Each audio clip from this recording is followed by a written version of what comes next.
Бүгінгі екінші сабағымыз Пайғамбар саллаллаху алейхи вассаламдың сахабалар туралы. Өткенде бірінші сабағымызда Талха ибн Убайдулла радиаллаху анху туралы айтып кеттік. Анан Талха ибн Убайдулла радиаллаху анху айтқанда дайыма ошомен биргеликте кимди? Экинчи сахаба бар. Бул Зубайр ибн Авам радиаллаху анху. Дайыма кош айтылат. Эмне үчүн? Себеби экөө чогуу жүргөн, тууган болгон, анан жаштары дагы жакын болгон. Өткөндө айтылгандай эле Зубайр ибн Авам радиаллаху анху Пайгамбар саллаллаху алейхи вассалам хижрат кылгандан мурун 28 жыл мурун төрөлгөн экен. Демек, Пайгамбар саллаллаху алейхи вассалам хижрат кылганда бул балдар жаш жигит эле. Демек, бул эң жаш кезинде ислам динин кабыл кылгандардан болот. Зубайр ибн Авам радиаллаху анху бунун насабын карасак, ата тегин карасак, бунун атасы Авам. Андан чоң атасы Хуайлид. Эми карагыла, Хуайлидтин кызы ким? Хадича энебиз. Пайгамбар саллаллаху алейхи вассаламдын аялы, мусулмандардын энеси бул Хадича энебиз болот. Хуайлидтин кызы. Демек, Зубайрдын атасы менен Хадича энебиз бир тууган болгон. Анан экинчи жагы бунун Зубайр ибн Авамдын энеси өзү төрөгөн, чоңойткон энеси София. София ким болот? София бинту Абдумутталиб. Бул Абдумутталибтин кызы болот. Демек, Абдумутталибтин кызы болсо ким болот? Пайгамбар саллаллаху алейхи вассаламдын атасы менен бир тууган болот. Эки жагынан тең Пайгамбар саллаллаху алейхи вассаламга тууганчылыгы, жакындыгы бар адам бул Зубайр ибн Авам радиаллаху анху болот. Зубайр ибн Авам радиаллаху анху жаш кезинде эле кээ бир рivаяттарда айтылат 12 жашында, кээ бир рivаяттарда айтылат 16-18ге чейин. Айтор 12ден ошол 16 жашка чейин ислам динини кабыл кылган. Ислам динини кабыл кылгандан кийин бул адам эмне кылат? Пайгамбар саллаллаху алейхи вассаламды ушунчалык жакшы көрүп, Пайгамбар саллаллаху алейхи вассалам менен дайыма кошо жүргөнү аракет кылат. Зубайр ибн Авам ислам тарыхында айтылат, бир да газваттан Пайгамбар саллаллаху алейхи вассалам согушкан, салгылашууга чыкканда бирөөсүнөн дагы калган эмес. Дайыма Пайгамбар саллаллаху алейхи вассалам менен кошо жүргөн дейт. Ошентип бул жигит ислам динин кабыл кылган, Пайгамбар саллаллаху алейхи вассаламды аябай жакшы көрөт. Күндөрдүн бир күнү үйүндө отурса, кабар келет, Пайгамбарды Мухаммад саллаллаху алейхи вассаламды өлтүрүштүр мушриктер дегенде, ушунда ойлонбостон туруп, үйүндө кылычы болот, кылычын суруп чыгып туруп, көчөгө чуркап чыккан. Билбейт, ким өлтүргөн, чынбы, жалганбы, билбейт. Көчөгө ушундай чуркап чыгат дагы, көчөгө чыгып издеп калат. Пайгамбар каякта экен? Ким өлтүрүптүр деп чуркап бара жатса, алдынан Пайгамбар саллаллаху алейхи вассалам чыгып калат. Тирөө. Я Зубайр, каяка кетип атасың дейт. Я Расулулла, Аллах Тааланын элчиси сүйүнүп кетет. Сизди өлтүрүптүр деп мен уктум. Кабар жетти дейт. Жок дейт. Ал жалган кабар дегенде, эмне кылмаксың мени өлтүрсө десе, ошо сизди өлтүргөндөр менен жалгыз, жаш жигит салгылашмакмын дейт. Жалгыз. Ал жерде Пайгамбар саллаллаху алейхи вассалам каршы Маккада бүт ахли Макка. Ошол жердеги 99% Пайгамбар саллаллаху алейхи вассаламга каршы эле. Демек, ошо ахли Макка менен согушам деп өзү бир кылычты көтөрүп алып туруп чыккан адам ушу сахаба болот. Пайгамбар саллаллаху алейхи вассалам разы болуп туруп, Зубайрга ошол жерде дуа кылган. Ошондон кийин Зубайр радиаллаху анху тарыхында өзүнүн сыфатында бою бийик, өтө батыр адам болгон, жүрөктүү адам болгон. Эч нерседен корккон эмес. Себеби бул ата теги дагы таза, Пайгамбар саллаллаху алейхи вассаламга кетип атат, бул жагы дагы. Анан Бадыр согушунда барыбыз билгендей, Зубайр радиаллаху анху Бадыр согушунда ислам тарыхында мурдагы жихадтар, газваттар, согуштар кандай болчу эле? Эки жактан келгенде душман менен, эки жак келгенде бетме-бет болгондо эки күчтүү батырларын чыгарчу эле. Биринчи эки батырын чыгарчу эле. Анан кайсы батыр жеңсе, ошол жеңди деп ушундай тартиптер бар эле. Бадыр согушунда барыбыз билгендей мусулмандардын саны аябай аз болот. Бадыр согушу хижрийдин 2-жылы, Рамазандын 17-күнү болот. Ошондо мусулмандар чыккан кезде мусулмандардын саны 313 деп айтылат. 313, мусулмандардын саны 313, атчандар 2 адам болот. эки эле адам болот. Бирөөсү, ошо эки атчандын бирөөсү ким? Зубайр ибн Авам радиаллаху болот. Зубайр ибн Авам радиаллаху атка отурганда чоң адам болот дагы, ошо кичине кезинен эле өзү мындай эпчил, ушундай шыктуу жигит болот дагы, эки буту менен атты кысып туруп, чуркатканда эки колунда эки кылычты алып туруп, кадимкидей согушка эки кылыч менен, эки колу менен кадимкидей согуша берген. Ушундай артыкчылыгы бар эле. Ошентип 313 мушриктердин саны бул жакта Маккадан, Курайштен баары биригип келгенде 1000ден ашып кеткен. Булардын атчандардын саны 200, кээ бир риваяттарда 300 болгон дейт. Демек 200 атчанга каршы 2 эле мусулман адам атчан чыккан. Ошондо ошолордун арасында чыкканда дайыма күчтүү адамдар чыкчу эле. Ошол жерде кээ бир риваяттарда ушул жихатта, кээ бир риваяттарда кийинки газватта Ухудта деп айтылат экен, Талха ибни Абу Талха деген батыр чыгат. Талха ибн Абу Талха жашы жеткен, ушундай бышкан, балким 30дан ашкан, ошол жерде машхур, ошол жерде таанымал мушриктердин батыры эле. Ошо чыгат дагы айтат, ким мага чыгат деп бакырат. Бакырганда мусулмандар карайт, Талха ибн Абу Талха ушунчалык күчтүү адам эле, баары тааныйт. Ошондо пайгамбар саллаллаху алейхи вассалам Зубайрга карайт да, "Я Зубайр, сен чыкпайсың" дегенде Зубайр ибн Авам радиаллаху анху ушундай эле мен чыгам деп чыккан. Чыгам деп туруп чыкканда энеси Сафия нар жакта болот, жакыныраак жерде болуп калат, көрүп калат дагы пайгамбар саллаллаху алейхи вассаламга чуркап келип айтат, "Я Расулулла, бул жашко, буну чыгарып айла койбойсуң, буну өлтүрөт" десе пайгамбар саллаллаху алейхи вассалам айтат, "Жок" дейт.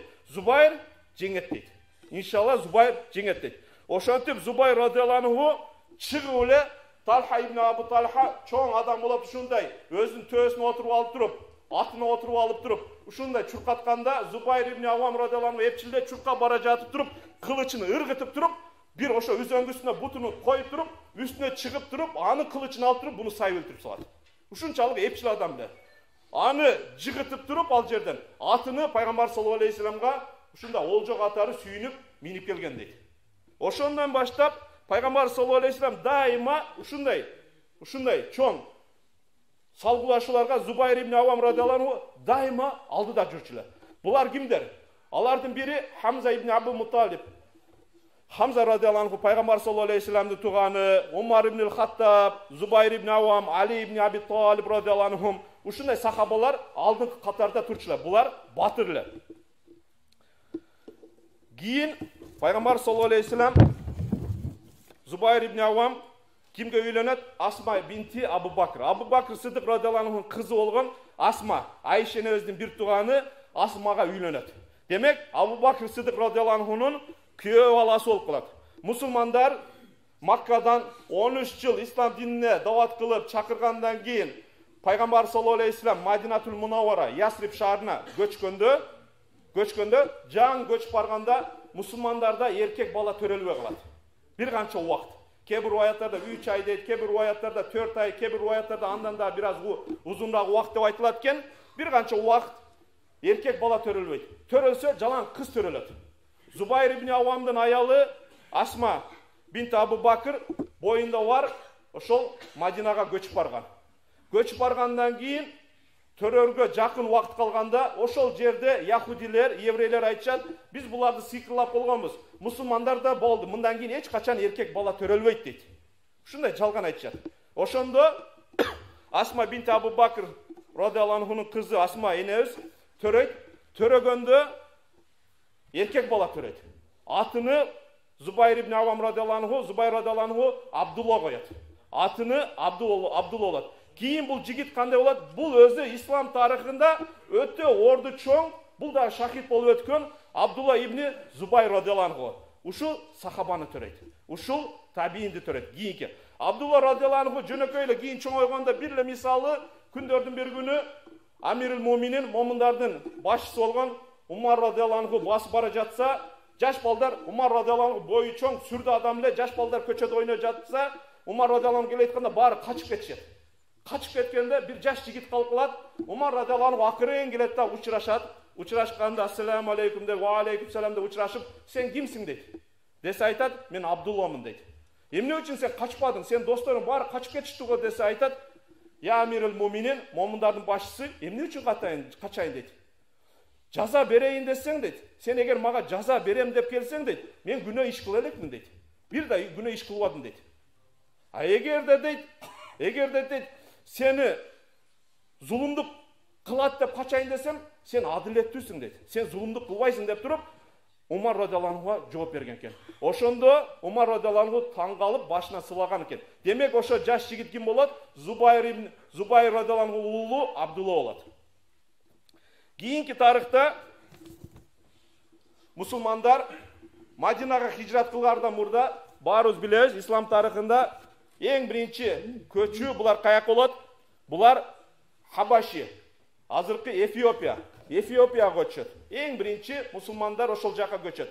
Ошол жака көчкөндө мусулмандар барганда ал жактын падышасы Негүз же болбосо Нажаши мусулмандарды аябай жакшы тосуп алат. Жакшы тосуп алат дагы жакшы мамилени жасайт. Каалагандай ошо диниңер менен жашай бергиле дейт. Ислам диниңер менен жашай бергиле деп туруп, мен силерге кепилдик алдым, силерге эч ким тийбейт деп туруп, буларга тескерисинче гарант берип, өзү христиан болот. Бирок мусулмандар ушундай жакшы мамиле кылат. Дегенде, ошол бир канча убакыт өткөндө күндөрдүн бирөө кабар келет. Булар мусулмандар бир жерде жашап атышат, жакшы жашап атышат. Наркы мушриктерден качышкан кабар келет. Ошо Нажашига каршы дагы бир адам чыгыптыр, ошону өлтүрүп бийлигин алам деп атат дейт. Анан булардын салгылашы күнү белгиленет.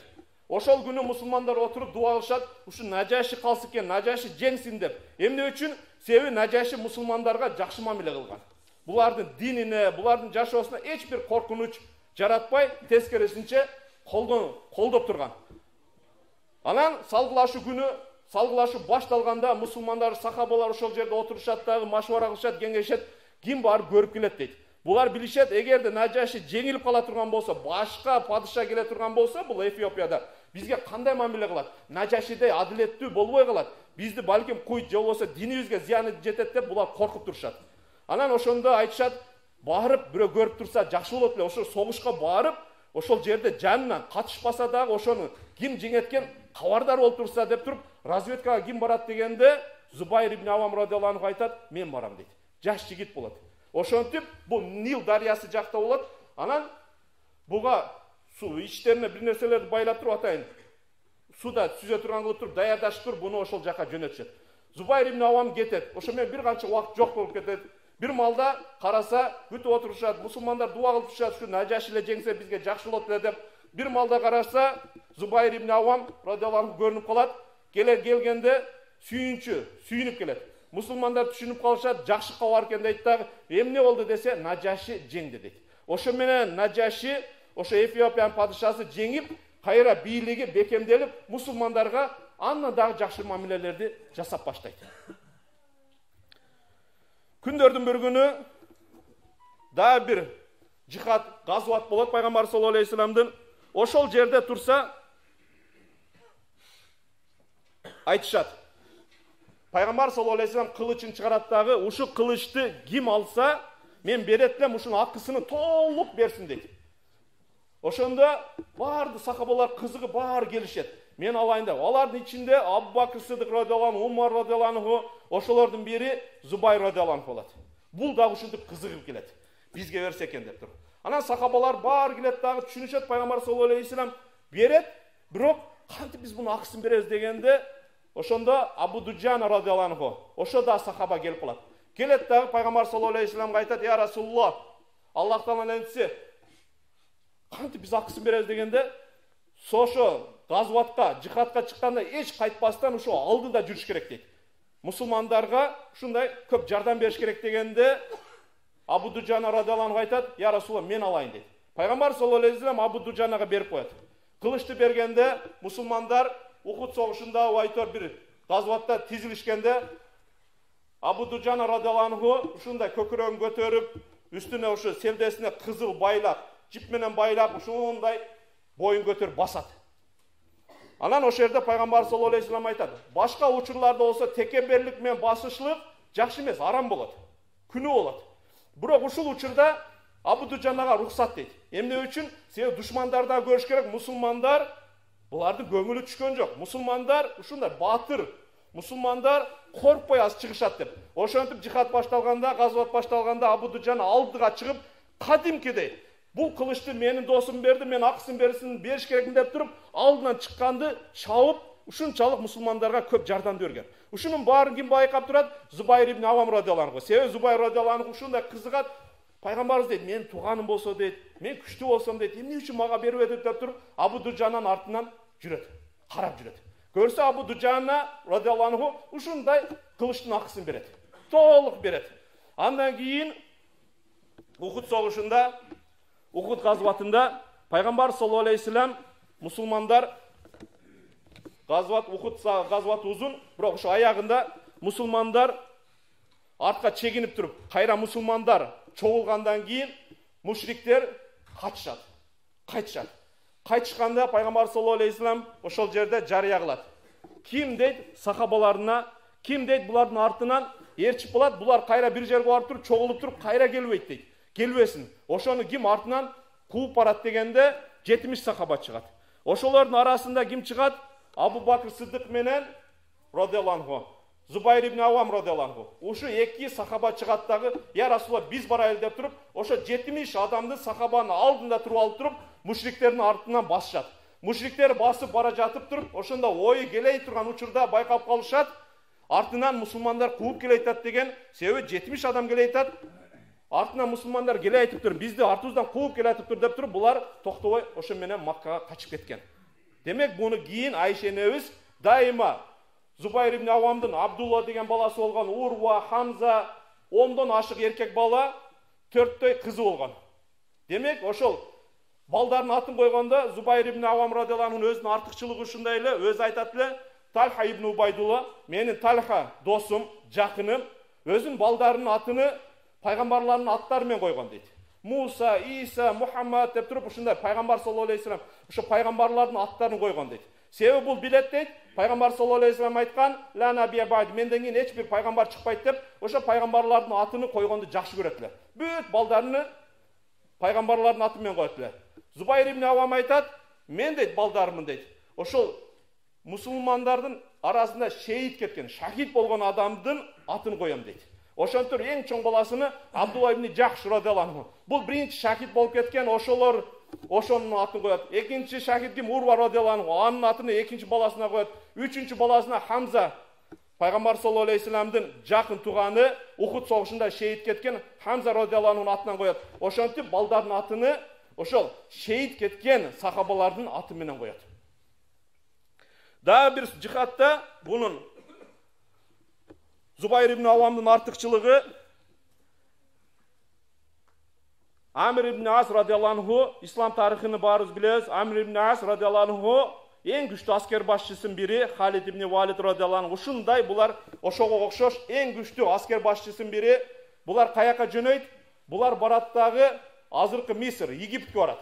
Мисирди ошол кезде Византия, римдиктер, европалыктар эле болот дагы, ана мусулмандар барса киргизбейт. Буларга каршы чыгышат дагы, ошо чепти ушунчалык бекемдеп алып туруп, эч киргизбейт. Анан Амир ибн Ас радиаллаху барып туруп, ошол жерди курчап, 7 ай эч кимди киргизбестен ошол жерди курчап турат.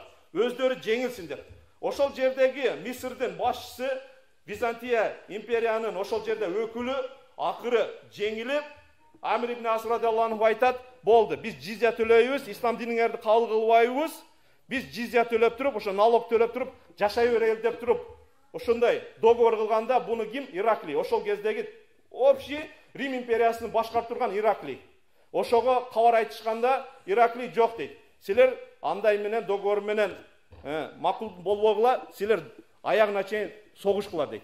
Ошондо Амир ибн Ас радиаллаху кире албай, булар ошол жерди басыш керек болот да карап турушат.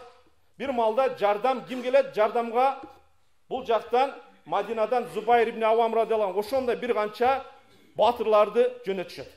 Зубайр ибн Авам радиаллаху Египтке келгенде карайт мусулмандар оруп алган, кире албайчат. Ушундай келип эле ал жерде 1-2 күн эс алайын, андай кылайын, мындай кылайын, берди көрөйүн деп эстенде ушундай келип туруп эле ошол жерде ашкере кылат. Мен жаным Алла үчүн бердим. Ушу жаным мусулмандарга пайда болсун. Балким ушу менин жаным мусулмандарга пайдасы тиет деп туруп ошол жерден бисмилля деп туруп, Алланын аты менен деп туруп, ошол чепке чыгып кетет. Жалгыз. Андан кийин дагы бир канча батырлар кошо чыгышат. Ошо чептин үстүнө чыккандан кийин Зубайр ибн Авам радиаллаху анху чакырат. Ушунда үнү да катуу чыгат. Үнү менен мусулмандарга келгиле деп туруп кат үнү менен бакырганда, ошо чептин ичинде жүргөн византийликтер эмне болушат? Коркуп кетишет. Бүт мусулмандын аскери ушул жерге чыгып кетти деп туруп коркушат дагы. Булар эмне? Качып баштайт.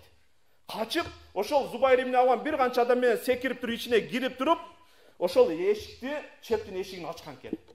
Демек Зубайр ибн Авам радиаллаху анху ушунчалык тобокелчи, ушунчалык эр жүрөк, ушунчалык өзү жалгыз болсо дагы бир империянын, бир чоң мамлекетти ачып мусулмандарга жеңгенге жардам берген. Зубайр ибн Авам радиаллаху анху хадисти аз айткан. Өткөндө айтылгандай, Абу Хурайра радиаллаху анхудан 5000ден ашык хадис, дагы бир сахабадан ушунча көп риваяттарды кылса, Зубайр ибн Авам радиаллаху анху хадистерди аз риваят кылган. Анан күндөрдүн бир күнү уулу Урва радиаллаху анху келет дагы Зубайр ибн Авам радиаллаху анхудан сурайт: "Я ата, эмне үчүн сиз хадисти аз айттыңыз? Башка сахабалар көп айтышты го" десе, риваят кылды десе, Зубайр ибн Авам радиаллаху анху айткан экен, пайгамбар саллаллаху алейхи вассалам айткан: "Ман казаба алайя мутаамидан фалятабау мақадаху минан нар." Кимде ким мен атыман хадисти жалган сүйлөй турган болсо, мен атыман бир мен айтпаган хадистерди жалгандан айта турган болсо, ал өзүнүн ордуну тозоктон даярдасын деген дейт. Ошол үчүн дейт, Зубайр ибн Авам таквачылык ушунчалык эле коркот эле. Бул адашып калбайын деп, бул жалган сүйлөбөйт эле, бирок ошо этияттыктан коркот эле. Анан карыздан дагы аябай коркот эле. Зубайр ибн Авам радиаллаху анху өмүрүнүн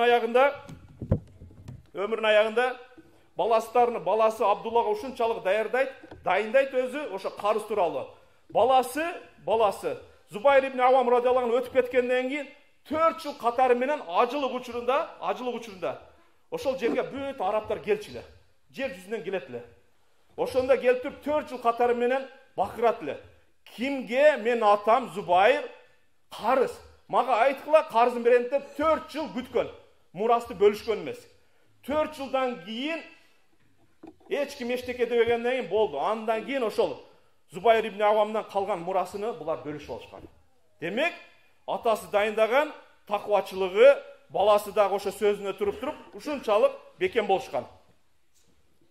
Зубайр радиаллаху анхунун дагы күндөрдүн бир күнү Хандак согушунда Зубайр радиаллаху анху пайгамбар саллаллаху алейхи вассалам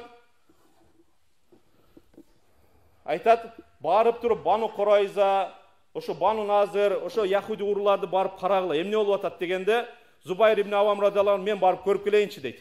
Булар договорду буздубу, бузбадыбы деп туруп, ушундай карап келгиле дегенде, Зубайр ибн Авам радиаллаху анху мен, я Расул, Аллах Тааланын элчиси, мага уруксат бериң, мен карап келем деп туруп, Зубайр ибн Авам радиаллаху анху Бану Курайзага барат. Караса, яхудилер ошол жерде Мадинада жашаган яхудилер кадимки дейле. Жолдорун оңдоп, мал мүлкүнө жайылып жаткан малдарын чогултуп, чептерин бекемдеп алган болот. Бул билип калат, демек булар согушка, булар договорду бузушту, согушка даярдап атат. Даярданып атышат деп туруп, пайгамбар саллаллаху алейхи вассаламга келип, ушул кабарды айтканда, пайгамбар саллаллаху алейхи вассалам Зубайр радиаллаху анху разы болуп туруп, ушул хадисти айтат. Инна ли кулли набийин хавариян. Албетте дейт, ар бир пайгамбардын хавари деп жардамчы, кошо жүргөн досу, ар бир пайгамбардын өзүнүн жардамчысы болот дейт. Ва хаварии Зубайр ибн Авам дейт. Менин эң жакын адамым, менин эң жакын жардамчым Зубайр деп пайгамбар саллаллаху алейхи вассалам Зубайр радиаллаху анху тууралуу жакшы хадисти айткан, мактап айткан. Анан пайгамбар саллаллаху алейхи вассалам умми ва би фадак, бул деген сөз ошол жерде айтат, келгенде менин атам, апам сага курбан болсун деп туруп, бир канча сахабаларга айткан. Пайгамбар саллаллаху алейхи вассалам ал сөздү көп сахабаларга айткан эмес. Арасынан ошо Зубайр радиаллаху анху да айткан. Бул деген урматы, бул деген ошол сөздү уккан сахабалар аябай сүйүнөт эле. Өткөндө айтылбай калыптыр. Талха ибн Убайдулла радиаллаху анху тууралуу пайгамбар саллаллаху алейхи вассалам өзү хадиси шарифинде айтат: "Ман сарраху", ким сүйүнө турган болсо дейт, "Аяндуру аля шахидин аля вашилард ямши аяндуру аля шахидин ямши аля вашилард", дейт. Кимди сүйүнсө дейт, bir şehitти жер бетінде басып жүрген тірілей шейітті, шахидті көргісі келсе дейді, ошоны көріп сүйіне тұрған адам сүйінгісі келсе дейді, фалияндур дейді, ал адам қарасын иля Талха ибн Убайдулла. Ошо Талха ибн Убайдулланы қарасын дейді. Пайғамбар саллаллаху алейхи вассалам өзінің хадисі шәрифінде айтады. Демек, Пайғамбар саллаллаху алейхи вассалам тірі кезінде бейіш менен сүйіншіліп, Талха ибн Убайдулланы, Зубайр ибн Ауамды сүйіншіліп, тірі кезінде Ашаратул Мубаширин, бейішке сүйіншілеген 10 адамдың бірі болады. Умар радиаллаху өткенде Ахлі Шура деп тұрып, комиссия қылып 6 адамды тыштайды, ошоның бірі кім болады? Зубайр ибн Ауам. Исламға ең біріншілерден келіп тұрып, алдыңғы 8-10-ға жетпеген баяғы адамдың içінен Зубайр ибн Ауам радиаллаху болады. Ушундай сахабалар Пайғамбар саллаллаху алейхи вассаламды қоштап, ушулар ислам тарихын жаратқан. Ушулар Пайғамбар саллаллаху алейхи вассаламға дайыма жардамчы болып тұрып, Пайғамбар саллаллаху алейхи вассаламға көп деген пайдасы тиген сахабалар. Демек, ошол себептен Пайғамбар саллаллаху алейхи вассалам айтып атат, асхаби каннужум, менің сахабаларым жылдыз сияқты. Кимисин кармабагыла тура жолдон адашпайсыңар. Себеби сахабалар Пайғамбар саллаллаху алейхи вассаламдын жолунда болушкан. Демек, кайсы сахабаны кармабайлы, ошо Пайғамбар саллаллаху алейхи вассаламдын сүннөтүнү, Пайғамбар саллаллаху алейхи вассаламдын жолун кармаган болгон. Кармаган болосуз.